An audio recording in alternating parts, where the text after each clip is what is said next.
अस्सलाम वालेकुम friends, defence updates पे पाकिस्तान नेवी की नई कॉम्बैट शिप की लाइव फाइट टेस्टिंग से मुतालिक खबर पर बात करेंगे। तुर्किया के अकिंजी ड्रोन पर इलेक्ट्रॉनिक वारफेयर पार्ट की टेस्टिंग, यूक्रेन की ग्रिपन तैयारों की बड़ी तादाद में एक्विजिशन में दिलचस्पी, फ्रांस और साउथ कोरिया समेत दीगर अहम बैन अल-अक़वामी दिफाई खबरें भी इस वीडियो में शामिल होंगी। सो लेट्स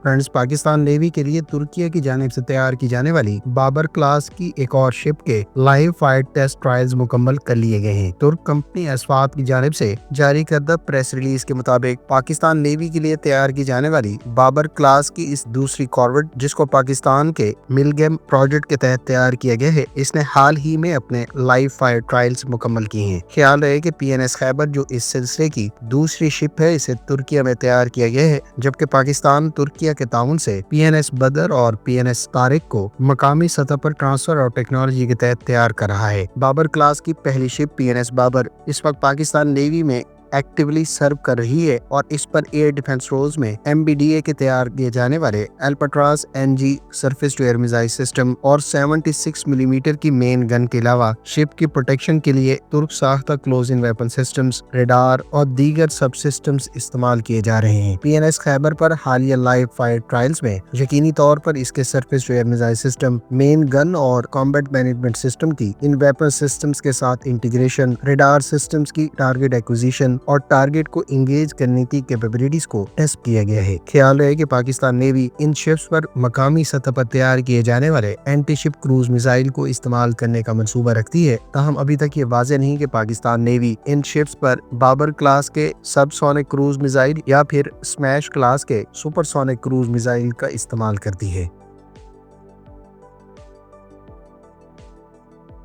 फ्रेंड्स, तुर्क कंपनी बेकर ने अपने हैवी अकिंजी ड्रोन के साथ पहली मर्तबा एक और तुर्क कंपनी एसलसान के तैयार करदा इलेक्ट्रॉनिक वारफेयर सिस्टम्स पार्ट को बाकायदा टेस्ट फ्लाई किया है। इन सिस्टम्स की इस ड्रोन के साथ इंटीग्रेशन के बाद इन इलेक्ट्रॉनिक वारफेयर पार्ट्स को पहली मर्तबा टेस्ट फ्लाई किए गए हैं, जो दरअसल तुर्किया के ड्रोन्स के लिए तैयार किए जाने वाले नए इलेक्ट्रॉनिक वारफेयर एसेट्स की वैलिडेशन और फ्यूचर में इलेक्ट्रॉनिक वारफेयर कैपेबिलिटी को फर्दर इनहेंस करने का बाइस बनेगी। ख्याल रहे कि तुर्किया के इस टेस्ट फ्लाइट में एसलसान के तैयार करदा 2 different electronic warfare assets part को टेस्ट फ्लाई किया गया है, जिनमें से एक एंटीडोट 2 यू इलेक्ट्रॉनिक अटैक जबकि दूसरी एंटीडोट 2 यानी इलेक्ट्रॉनिक सपोर्ट पार्ट थी। ख्याल रहे कि इस किस्म के electronic warfare parts in drones को न सिर्फ एडवांस सिचुएशनल अवेयरनेस बल्कि इलेक्ट्रॉनिक वारफेयर की डोमेन में दुश्मन के डिफरेंट कम्युनिकेशन एसेट्स को डिस्टर्ब या नकारा बनाने के लिए बवक्त जरूरत इस्तेमाल में लाए जा सकते हैं। इस किस्म की capability unmanned combat aerial vehicle को रिवायती इंटेलिजेंस, सर्वेलेंस, टारगेट एक्विजिशन और इंगेजिंग के साथ साथ इलेक्ट्रॉनिक वारफेयर कैपेबिलिटी प्रोवाइड करेगी और तुर्किया की जानिब से आने वाले दिनों में इस ड्रोन के दीगर यूजर्स को भी ये सिस्टम एक्सपोर्ट किए जा सकते हैं। तुर्किया की एसलसान ने एंटीडोट सीरीज के ही मिनी इलेक्ट्रॉनिक वारफेयर पार्ट्स भी मुतारिफ कराई हैं, जो इससे हल्के TB2 ड्रोन के साथ भी इंटीग्रेट और इस्तेमाल किए जा सकते हैं।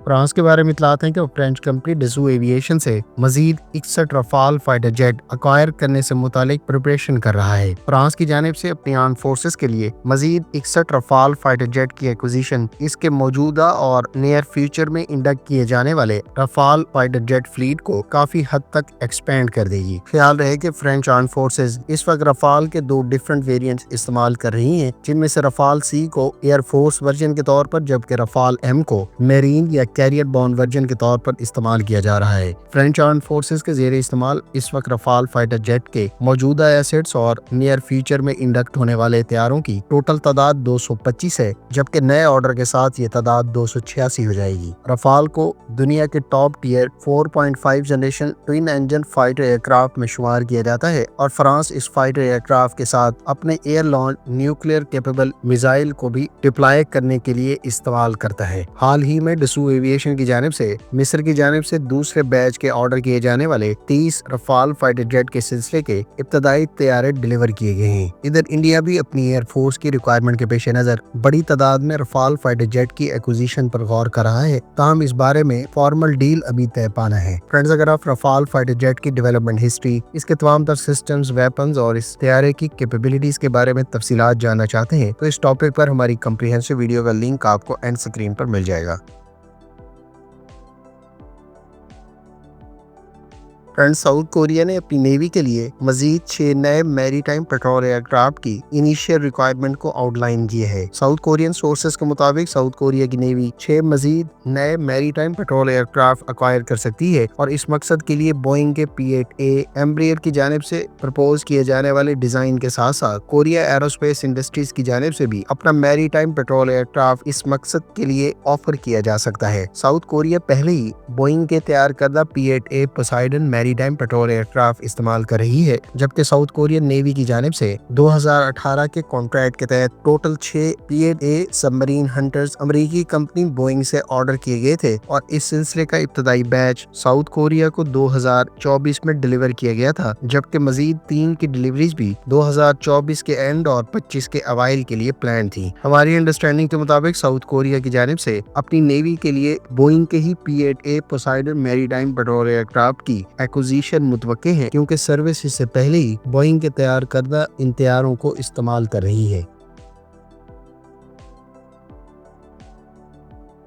ترک صدر رجب طیب ایردوان نے اپنے حالیہ دورہ قطر کے دوران قطر کی ایئر فورس کی جانب سے آرڈر کیے جانے والے ایڈیشنل 12 یورو فائٹر ٹائفون کی ترکیہ کی ایئر فورس کے لیے ڈیلیوری سے متعلق بات چیت کی ہے۔ خیال رہے کہ ترکیہ کی جانب سے ٹوٹل 40 یورو فائٹر ٹائفون ایکوائر کرنے سے متعلق اس وقت یورپین کنسورشیم سے بات چیت جاری ہے، تاہم کنسورشیم کو اس سے پہلے ہی کئی آرڈرز کی ڈیلیوریز انشور کرنی ہے، جبکہ ترکیہ کی جانب سے اگر نئے طیاروں کی ایکوزیشن سے متعلق فارمل ڈیل آنے والے چند ماہ میں بھی طے پا جاتی ہے تو ترکیہ کو اگلے 2 سے 3 سالوں میں ان طیاروں کی ابتدائی ڈیلیوری شروع ہونا ناممکن ہے۔ ایسے میں ترکیہ نے قطر کی جانب سے اب سے کچھ عرصہ پہلے آرڈر کیے جانے والے 12 یورو فائٹر ٹائفون کی قطر کے بجائے یورپین کنسورشیم کی جانب سے ترکیہ کو ڈیلیوری سے متعلق آمادگی پر بات چیت کی ہے۔ گوکہ اس بارے میں ابھی تک کوئی فارمل اطلاعات سامنے نہیں آئی، تاہم قطر پہلے ہی 24 یورو فائٹر ٹائفون کا یوزر ہے اور یقینی طور پر ترکیہ کے لیے قطر ان طیاروں کی ڈیلیوریز کو شفٹ کرنے پر رضامند ہو سکتا ہے۔ ادھر ترکیہ کی جانب سے ان طیاروں کا جلد حصول دراصل اس کے پائلٹس کی ٹریننگ اور انفراسٹرکچر پریپریشن کے حوالے سے کیا جا رہا ہے، تاکہ بلک میں ڈیلیوریز کے ساتھ ہی ترک ایئر فورس کے پائلٹس، مینٹیننس سٹاف اور دیگر انفراسٹرکچر پہلے ہی تیار ہو۔